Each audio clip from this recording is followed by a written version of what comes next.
आइए आज मैं आप लोगों के सामने एक बहुत ही रोचक और धार्मिक धर्म से जोड़ने का एक बहुत ही बढ़िया वेश्या की कहानी लेकर के आई हूँ। इस कहानी के लास्ट में जो है कि बताऊंगी क्यों लेकर के आई हूँ, और आप लोग कमेंट में जरूर बताइएगा कैसा लगा। मनोबल बढ़ाते रहिए। तो हर हर महादेव, जय श्री कृष्ण। मैं आप सभी लोगों की बहन बेटी सुमन बनारसी। कैसे हैं आप लोग जरूर बताइएगा। आइए आज हम ले चलते हैं आपको मेन मुद्दे पे, उस कहानी की तरफ। कहानी एक वेश्या की है। एक लेडीज होती है जो वेश्या होती है। वेश्या हर लोग जानते हैं, हमारे भारत में वेश्यालय है। उस वजह से हमारे देश की बहुत नारियां सुरक्षित हैं, क्योंकि जो इस टाइप के जो कि रणवे हैं या जो हैं ऐसे जो नशेड़ी हैं, रणवे हैं, ये लोग वेश्यालय में जाते हैं, जिसकी वजह से हमारे यहाँ अभी नारियां काफी हद तक सुरक्षित हैं। तो आइए हम चलते हैं, एक वेश्या की कहानी सुनाते हैं। एक वेश्या होती है और वो उसके यहाँ तो मतलब हर रोज नाना प्रकार के मर्द आते हैं उसके संपर्क में, और यही उसका काम होता है। और संजोग से एक दिन एक जगह एक गुरुजी आते हैं कथा कहने, प्रवचन सुनाने। तो सब लोग प्रवचन सुनने जाते हैं।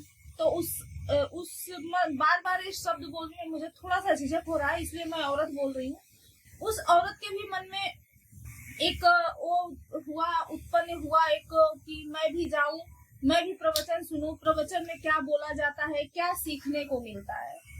तो वहां पे प्रवचन चलता है। प्रवचन खत्म होने के बाद गुरुजी कुछ लोगों को अपना समझाते हैं, शिक्षा देते हैं कि प्रभु का नाम लो, अच्छे कार्य करो, मांस का सेवन मत करो, नशे का सेवन मत करो, पराये पुरुष से मत मिलो, ये सारी चीजें वो बताते हैं।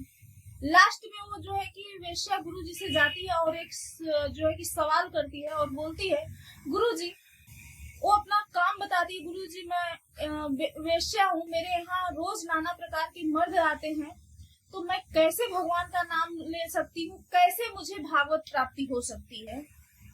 तब गुरुजी बोले कि जो तुमको सूर्यास्त के बाद जो भी पुरुष तुम्हारे पास आए उसको पति समझो, पति के जैसा व्यवहार करो, और खाली समय में जब भी फ्री रहो भगवान का नाम नियंत्रण जप करो, भगवान का नाम लेती रहो। और गुरुजी के कहने पे गुरुजी का कहना मानती है और उनके कहने अनुसार चलने लगती है।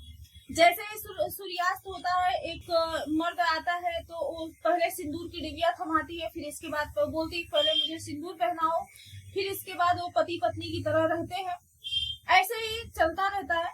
एक दिन स्वयं भगवान आते हैं, मनुष्य का रूप धारण करके भगवान आते हैं, और वही जो है कि भगवान के साथ भी वही एक पहले सिंदूर की डिबिया देती है, बोलती है मुझे जो है कि पत्नी बनाओ, मेरे मांग में सिंदूर भरो, और वो सिंदूर भरते हैं। फिर वो कुछ देर के बाद बोलते हैं कि मेरे सर में दर्द हो रहा है, तो वो सर में मालिश करती है, मतलब अपने पति की तरह ट्रीट करती है। लेकिन भगवान का लीला यहाँ पे भगवान करते हैं कि वो उनकी सूर्योदय होने के पहले उनकी मौत हो जाती है। कहानी को थोड़ा ध्यान से सुनिएगा, समझने की कोशिश करिएगा। शब्द अगर मेरे इधर उधर हो जाए तो इस भावनाओं को समझिएगा, इस धार्मिक चीज को समझिएगा।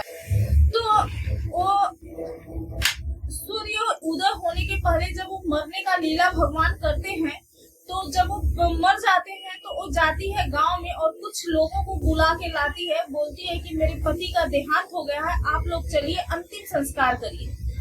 तो वो लोग हंसते हैं, पहले हंसी का पात्र बनाते हैं कि इसका कैसा पति, इसके पास तो रोज 10 लोग 20 लोग आते हैं, तो 10-20 लोग रोज आते हैं। फिर भी वो सब आते हैं और जैसे भी मतलब अंतिम क्रिया होता है वैसे वो सब करते हैं और कंधे पे लेके चलते हैं। जैसे ही चलते हैं तो पीछे देखते हैं कि ये औरत 16 श्रृंगार करके पीछे पीछे जा रही होती है। तो जो गांव के ग्रामीण के लोग होते हैं वो पूछते हैं कि तुम कहाँ जा रही हो, तो वो बोलती है कि मैं अपने पति के साथ सती होने जा रही हूँ। वहाँ भी हंसी की पात्र बनती है, क्योंकि इसका काम ही कुछ ऐसा होता है। ऐसे लोगों को लोग घृणित नजर से देखते हैं, बहुत सारे शब्दों से नवाजते हैं। आप सब लोग जानते हैं, हम भी जानते हैं। वहाँ भी हंसी की पात्र बनती है, लेकिन वहाँ जाती है और जब उनके ऊपर लकड़ी सजा दिया जाता है तो उनके सर को अपनी गोद में लेकर के बैठ जाती है। फिर भी ग्रामीण बोलते हैं कि ये तुम क्या कर रही हो, तो बोले नहीं आप लोग आग लगाओ, मैं अपने पति के साथ सती होंगी। और वो लोग आग लगाते हैं तो भगवान के पैर के पास गरम गरम लगता है, तो बोलते हैं ये तो सच में ले डूबेगी। लेकिन भगवान उस औरत का परीक्षा ले रहे होते हैं, और भगवान को क्या आग, क्या पानी, क्या तूफान, उनको क्या, लेकिन वो परीक्षा ले रहे थे। ये औरत जो है कि जलने लगी, इसका हाथ जल जल के गिरने लगा, लेकिन इसके जुबान से भगवान का नाम नहीं हटा। वो भगवान का नाम लेती रही और शरीर जलता रहा। तब भगवान अपने असली रूप में आए और बोले कि मैं आपका परीक्षा ले रहा था, आप परीक्षा में पास हो, आप बोलो कि आपको क्या चाहिए। तब वो औरत बोली कि हे प्रभु, जब आप मेरे गोद में थे तो सारी सृष्टि का सुख मुझे प्राप्त हुआ, बहुत खुश थी उस समय में, मुझे पता ही नहीं चला कि मैं जल रही हूँ। मेरा जो अंग है वो कट के जल जल के गिर रहा है, मुझे बिल्कुल पता नहीं चला। तो आप हमेशा मेरे गोद में रहिए, यही मेरी इच्छा है।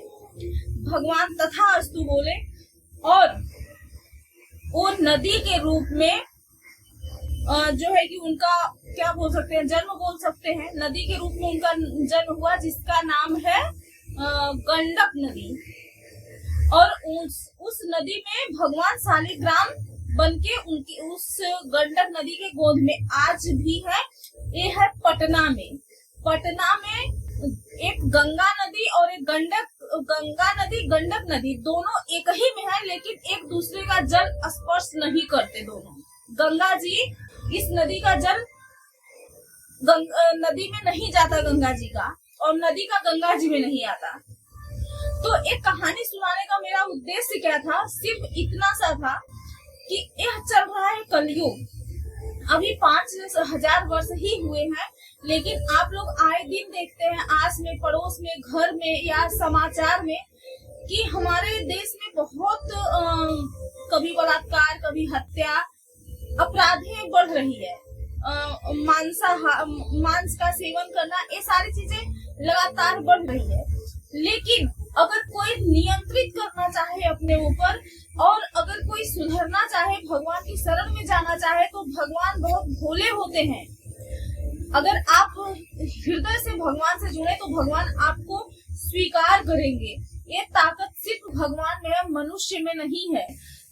तो मेरा कहानी सुनाने का यही उद्देश्य था, बस एकमात्र उद्देश्य था कि इंसान को धर्म का राह चुनना चाहिए। जब भी जागा तभी सवेरा, जब जागा तभी सवेरा, जब भी आपका बुद्धि, आपका विवेक खुल रहा है, तभी आप लोग जो है कि जागृत होइए और धर्म से जुड़िए। भगवान अगर उस वेश्या का उद्धार कर सकते हैं तो हम और आप और आप और आप और सब लोग उससे तो बहुत बेहतर है, बहुत बेहतर है। तो हम उन लोगों के, ऐसे लोगों की बिल्कुल बात नहीं कर रहे हैं जो कि मतलब 4-5 बच्चों की माँ होती है, भाग के चली आती है, फिर भी जो है कि वो पैसे के पीछे भागती है, फिर भी षड्यंत्र रचा जाता है। मैं ऐसे लोगों का बिल्कुल भी बात नहीं कर रही हूँ। मैं इंसान रूपी इंसान की ही बात कर रही हूँ, इंसान रूपी जानवर की बात मैं बिल्कुल नहीं कर रही हूँ। ये क्लियर कर दूं मैं। और अब मैं एक छोटा सा अपना अनुभव जो है बताना चाहूंगी कि मैं भगवान से बड़ा मुझे लगाव है, आज से नहीं, बचपन से। जब मैं छोटी सी थी तो मैं शिव जी का नीलाजल व्रत रखती थी। मैं गुरुवार, शुक्रवार, हफ्ते में 2 दिन लगातार व्रत रखती थी। मैं कोई ऐसा व्रत नहीं जो नहीं रखती। जन्माष्टमी मेरा नीलाजल हुआ करता था और मैं भगवान से जुड़ी हुई थी। लेकिन जैसे जैसे मैं बड़ी होती गई, वैसे वैसे मैं अपने आप को, मेरा दिमाग बढ़ता गया। जैसे कि थोड़ी सी बड़ी हुई तो मेरा शादी हो गया, थोड़ी सी जब ससुराल आई तो माहौल चेंज, उसको एडजस्ट करने में मेरा दिमाग पूरा बट गया। लेकिन जब मैं फिर से इस उम्र में आकर के, जब मैं कुछ साल से या कुछ महीनों से फिर से मैं भगवान से जुड़ी, तो भगवान ने, हमें ऐसा लगा कि हमें एक्सेप्ट किए हैं। हमें सपने में भी भगवान आते हैं, और मैं अगर मंदिर जाती हूँ ना तो मेरे आंखों से आंसू गिरने लगते हैं एकदम हृदय से, कि और दिल से एक ही बात आता है कि हे भगवान मुझे अपने पास बुला लो, हे भगवान मुझे अपने पास रख लो। ऐसा मेरे हृदय से निकलता है।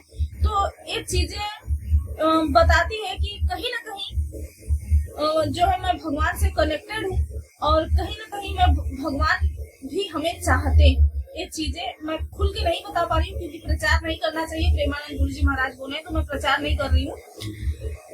तो यही बताना था मुझे। धर्म का रास्ता कभी भी आप चुन लीजिए, जब जागा तभी सवेरा। कहानी कैसा लगा जरूर बताइएगा। हर हर महादेव, जय श्री कृष्ण। अपने वाणी को ही विराम देती हूँ।